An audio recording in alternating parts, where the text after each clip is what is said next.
They said the Hale triplets would not live to see another sunrise, and for 10 long days the house felt like a place waiting for goodbye.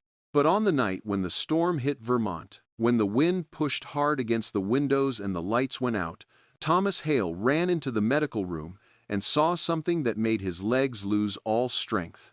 His youngest daughter, Maya, lay still on the bed, her small lips turning pale, her chest no longer rising. The sound of the monitor faded into one long flat tone, and Thomas felt the world leave him. He could not breathe, he could not speak. He could only hold her tiny hand and whisper her name again and again, begging for a miracle that seemed too late. And then, out of the darkness, Caroline Wells stepped forward. She pressed her hands to Maya's chest, crying softly as she pushed down again and again, refusing to stop, refusing to accept the silence. She whispered a name Thomas had never heard before, a name filled with pain and love. In that moment, Thomas understood something terrible, something that would change everything. This fight was not only for his daughters, it was also the fight Caroline lost once in the past. What happened next would make the whole world ask the same question. How did a maid, with no medical training, do what doctors could not do? 10 days earlier, the Hale home stood quiet, heavy, and cold. The long hallways carried no laughter, only the soft sound of machines from the private medical wing. Thomas Hale moved through the house like a man trapped inside his own shadow. His shoulders low, his eyes tired, his voice gone weak from worry. He had built a life full of success, full of noise, full of people who feared him. But now, inside his own home, he feared everything. Every beep from the monitors made him jump. Every slow breath from his daughters made him pray in silence. Lily, Hazel, and Maya lay in 3 small hospital beds, their pale faces turned toward the ceiling, their bodies thin, their heads without hair. They were only 7 years old, yet they looked much older, touched by a sickness that had no mercy. Tubes ran from their arms, clear bags hung beside them, and the machines showed numbers Thomas no longer understood. He had spent millions trying to save them, but every doctor he hired had said the same thing: there was no more treatment to try. Dr. Elaine Porter had spoken the words that crushed him. She had stood beside the beds, her hands folded, her voice low. She said, "Thomas, your daughters have very little time left, maybe 2 weeks, maybe less. I am so sorry." Thomas felt the ground move under him that day, but he refused to fall. He told himself he had to be strong. Yet inside his chest, something felt broken beyond repair. The staff in the house moved quietly, as if afraid to disturb the air. Meals were cooked, but no one ate.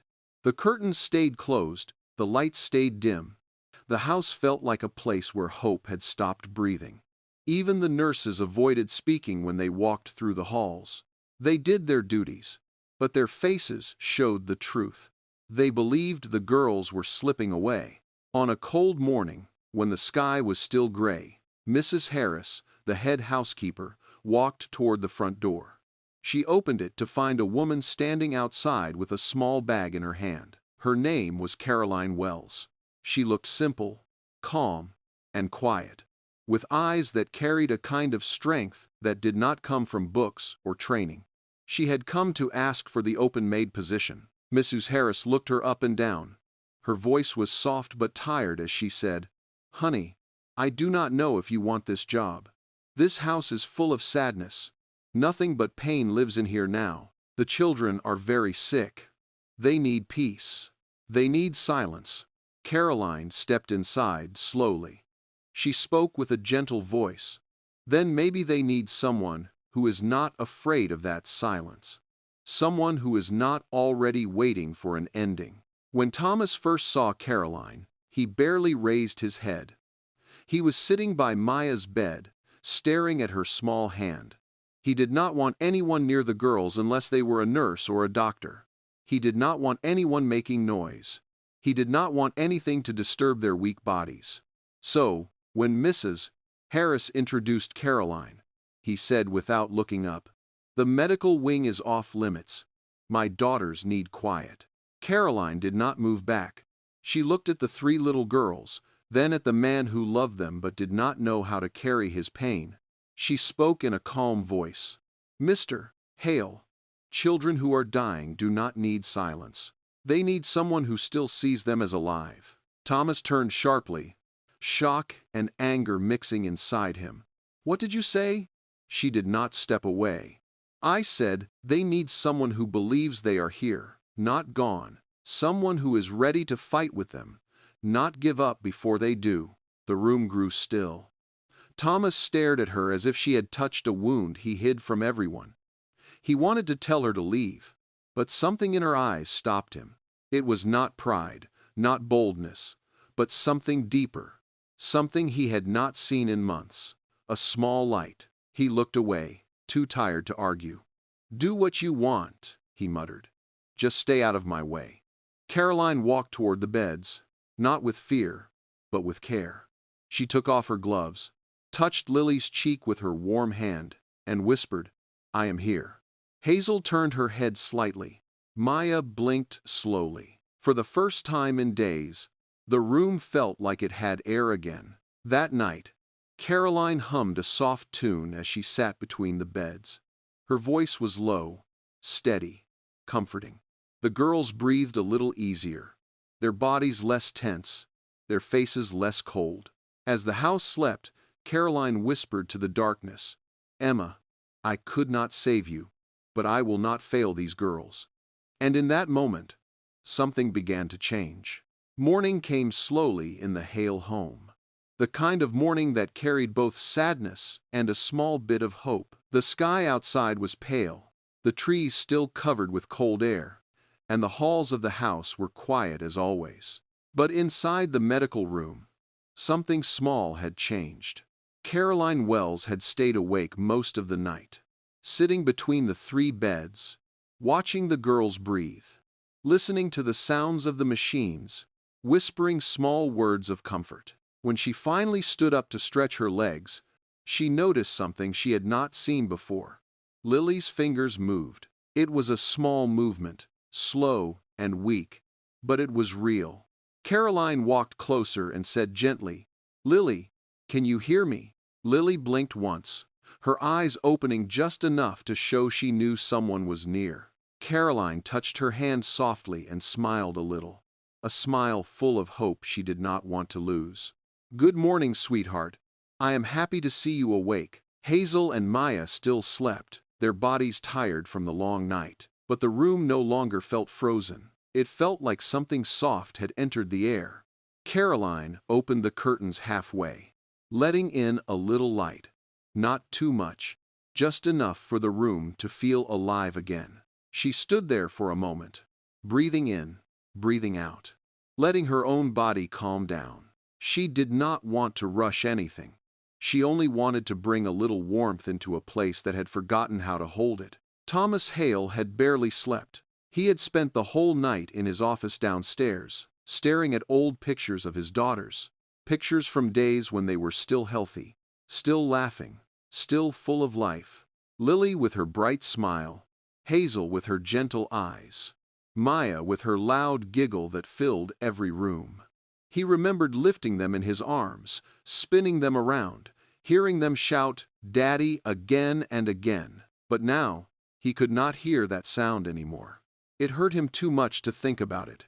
Yet he could not stop thinking. When he finally walked toward the medical wing, his steps were slow, heavy, like he was afraid of what he might see. Every morning felt like a risk. Every morning felt like a moment he was not ready to face. He opened the door quietly, expecting the same stillness he had seen for days, but instead he saw Caroline standing by the window, her hand resting gently on Lily's arm. Caroline turned when he entered. "Good morning, Mr. Hale." Thomas nodded, his face tight with worry. "How are they?" Caroline spoke softly, the way someone speaks when the room is fragile. Lily woke up for a moment. She moved her hand a little. It was small, but it was something. Something. That word hit Thomas like a soft push. Something was more than he had heard in weeks. He walked closer to Lily's bed, his eyes studying her face. Her skin was still pale, but there was a calmness in her that he had not seen since the sickness began. He reached out slowly, placing his hand on hers. Her fingers did not move again, but he felt warmth. That warmth alone made his throat tighten. Caroline stepped back, giving him space.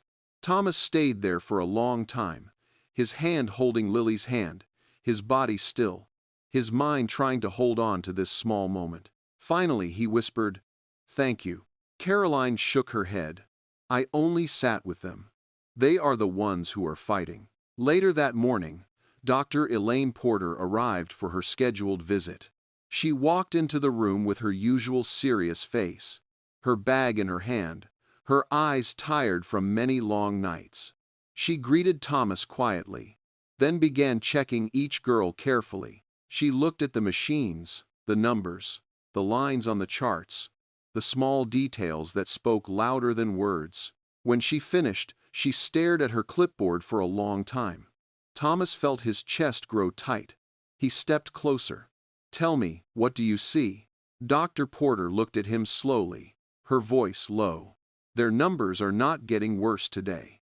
They are not improving fast, but they are not dropping. For this stage, that is unusual. Unusual."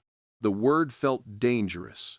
It felt like something Thomas wanted to believe, but feared to trust. He looked at Caroline. She kept her eyes lowered, her face calm, but inside her chest her heart felt heavy with memories. Dr. Porter walked closer to Caroline. "I heard you were here last night. Did anything happen that I should know about?" Caroline shook her head. "I only sat with them. I talked to them. I stayed awake so they would not feel alone." Dr. Porter studied her face. "Sometimes presence can do more than medicine," she said quietly. "Sometimes the body listens to what the heart hears." Thomas did not understand what she meant, but he did not ask. He only cared about his daughters. When Dr. Porter left, he stood beside the beds, his hands in his pockets, his mind full of questions. Caroline walked to the corner of the room, picking up a small book she had brought. She held it in her hand, turning it slowly. Thomas watched her for a moment, then spoke. "Why did you come here, Caroline? You could have chosen another house, one with less pain, less fear." Caroline looked down. Her voice grew soft. "I came because I know what this looks like. I know what it feels like." A long pause settled between them. Thomas waited, sensing something heavy behind her words. She did not speak again. Not yet. Instead, she placed the book on a table and walked back toward the girls. She touched Hazel's arm gently, then adjusted Maya's blanket. Thomas watched her hands, steady and warm. Hours passed slowly. The girls slept.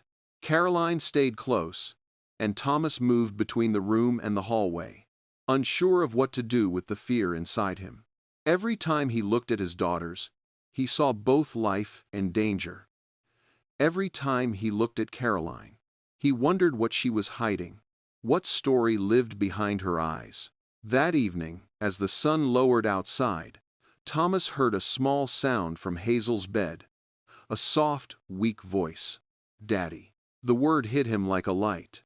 He rushed to her side, his hands shaking. Hazel opened her eyes halfway. Her lips moved again, slow and tired. "Daddy, are you here?" Thomas leaned close, tears building. "Yes, sweetheart, I am here. I am right here." Hazel smiled faintly, the smallest smile, but a real one. Then she closed her eyes again, her breath slow but steady. Thomas stood frozen, shaking from the weight of it. Caroline watched quietly. She understood moments like this. Moments that could hold a whole world inside one simple word. That night, the house did not feel the same. Something had shifted again. Something had woken up. The days that followed moved slowly, like the house itself was learning how to breathe again. Thomas Hale stayed close to the medical wing, no longer hiding in his office, no longer running from fear. He sat with his daughters for hours, holding their hands, reading simple stories, brushing their small fingers with his thumb, trying to make up for all the moments he had lost. The girls were still weak, still quiet, still fighting, but something soft had entered the room. Something alive. Something that Caroline had brought with her. One morning, Lily whispered that she wanted the curtains open. Hazel asked for warm milk. Maya touched Caroline's arm and said in a tired voice, "Stay close." Each small word felt like a gift, a reminder that they were still here, still trying, still reaching out. Thomas watched all of it with careful eyes, afraid to trust, afraid to hope, but unable to ignore the change. Caroline moved gently around the room, adjusting blankets, smoothing pillows, wiping small faces with warm cloths. She talked in a soft voice. Simple stories about kindness, about light, about the way people can keep fighting, even when they feel weak. Thomas often found himself watching her, studying the way her face changed when she looked at the girls. There was something deep in her eyes, something that came from a place of hurt, and he wondered again what she carried inside her heart. On the sixth evening, the weather began to shift. The sky darkened early, the wind pushed against the windows, and small bits of snow fell sideways in the cold air. Vermont storms were known to come fast, but this one felt heavier than most. The house grew quiet. Even the nurses looked unsure. Thomas walked to the window, his hands pressed against the glass.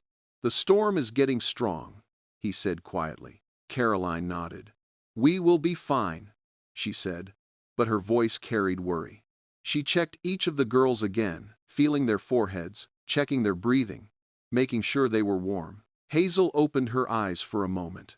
"Is it snowing?" "Yes, sweetheart," Caroline whispered. "The sky is full of white." Hazel smiled weakly. "I want to see it." When she said that, something inside Thomas broke a little. He wished he could lift her up and show her the world again, but her small body was too weak. His throat tightened as he touched her hand. "Soon," he said gently. "Soon." As night fell, the storm hit harder. The wind pushed against the house until it sounded like someone knocking on the walls. The trees outside bent low. The snow fell faster, and the air grew sharp and cold. Thomas walked the halls slowly, checking the windows, listening for anything that felt wrong. Every sound made him uneasy. He did not want anything to disturb his daughters. Then, just after midnight, the lights flickered twice and went out. Darkness covered the halls. A small emergency light turned on in the medical wing, but it was pale and weak. Thomas felt fear rise high inside him. He hurried back into the room. Caroline was already standing near Maya's bed, her face tense. "The generator should come on now," she said quietly. But it did not. The room stayed dim and cold. Thomas reached for his phone, but the signal was gone. Outside, the wind grew louder, almost like a cry. Then Caroline bent down suddenly. "Maya is hot," she said. Thomas rushed to her side. He placed his hand on her forehead and felt the heat rising fast, too fast. Her small face twisted with pain, her breathing short and uneven. "Maya, can you hear me, sweetheart?" Thomas whispered, but she did not answer. "Her fever is climbing," Caroline said. "We need to cool her. Now." They worked quickly, placing cold cloths on her head, her neck, her chest, but the fever kept rising. Maya's breath grew weaker, her body trembling softly. Hazel began crying quietly. Lily whispered, "Maya, wake up." Thomas felt fear take over his whole body. "We need a doctor," he said, but there was no way to reach anyone through the storm. Caroline tried to stay calm, but tears filled her eyes. Maya's breathing slowed more, then stopped. Her small chest stayed still. The machine beside her let out one long, flat sound. "No," Thomas said, his voice breaking. "Maya, wake up, sweetheart. Wake up." He fell to his knees beside her bed, holding her hand tightly, his tears falling onto the blanket. "Do not leave me," he whispered. "Please, do not leave me." I just came back. I am here now. Please. Caroline stepped forward. She placed her hands on Maya's chest and began pressing down, steady and determined. She counted softly, her voice shaking but firm. Come on, sweetheart, stay with us. You are not alone. You are not alone. Her tears fell as she worked, her body moving with desperate strength. Then, in her pain, she whispered a name that Thomas had never heard before. Emma. Thomas lifted his head slowly, confused. Who is Emma? Caroline did not answer. She kept pressing, kept counting, kept begging softly. Come back. Please come back. Not you too, not again. Her voice broke, and Thomas understood. Emma was her child. A child she had lost. A child she could not save. The truth hit him with full force. Caroline was not only fighting for Maya, she was fighting for the child she lost in the past. For 2 long minutes, Maya did not move. Caroline kept going until her arms shook. Thomas cried openly, holding Maya's hand, whispering please again and again. Then, suddenly, Maya coughed. Her chest lifted slightly. A small sound escaped her lips. Thomas gasped. Caroline froze, then placed her ear near Maya's mouth. She is breathing, she whispered. She is breathing. Thomas grabbed his daughter and held her gently against his chest. He cried into her hair, shaking with relief. Maya opened her eyes just a little. Daddy. Yes, sweetheart, he whispered. I am here. I am not going anywhere. Caroline collapsed into the chair beside the bed, her face wet with tears, her body trembling from fear and memory. Thomas looked at her. Caroline, he said softly. Who is Emma? Caroline covered her mouth with her hand, crying quietly. My daughter, she whispered. She was 6. I could not save her. Thomas stared at her, with a heart full of sorrow and gratitude. You saved mine, he said quietly. You saved all of us tonight. Outside, the storm kept hitting the house, but inside, something stronger than the wind had taken place. Something that carried pain, but also healing. Something that joined 2 broken hearts in a single moment of hope. Morning came with calm skies. The snow had stopped. The house felt different, lighter, warmer, full of something new, life. And for the first time, Thomas believed they might find a way forward. Dear viewers, this story reminds us that life can break us, life can push us to the ground, and life can make us feel like there is no light left. Thomas Hale was a powerful man, but even with all his money, he could not save his daughters alone. It took love, it took presence, it took a woman who carried her own pain to show him that hope can live in dark places. Caroline Wells did not walk into that house with medicine. She walked in with courage, with kindness, and with a promise she made to her own child. She showed us that love does not stop at the grave. Love continues, love grows, love saves. If this story touched your heart, if it made you feel something deep inside, please tell us in the comments. Tell us what you learned from this story. Tell us where in the world you are watching from. And tell us if you believe that love can still bring healing in broken homes.